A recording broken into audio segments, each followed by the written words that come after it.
I think guilt is something that we're very, very familiar with. So let's analyze it. What is it? Well, first of all, I think it's just anger, isn't it? I did this and I did that and I did this. And then we conclude, and I am a bad person. I mean, it's exactly what anger is, isn't it? Except for anger, it's the other person. You did this and you did that and you did this and you're a bad person. So, first of all, what's the problem with that? Well, immediately we can see it's an exaggeration. You did one or two things that weren't appropriate, that's a fact. But then you paint the whole of yourself with that one brush. You say the whole of you is no good. And that's very clear when we see when we do this to other people.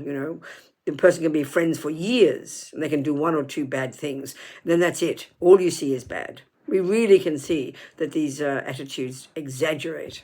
So guilt is such a killer because it's, if we do another analysis of it, we can see that it's because we've kind of internalized, since we're little girls and boys, we've internalized what we should and shouldn't do. Mummy says this and daddy says this and God says that and the police say this. We've got all this information internalized.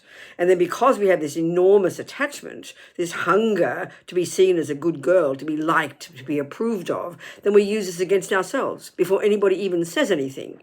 You do something wrong, with all this internalized information informs our view, oh, I am a bad person. This is it's a big trap, And it's just not, it's exaggerating. And it's not a valid analysis, So we really have to look and change it. We really have to go in deeply and look carefully and change this view. Because yes, you did something wrong. Everyone's human. So we can take responsibility for it. Because guilt actually is no sense of responsibility at all. It's kind of copping out.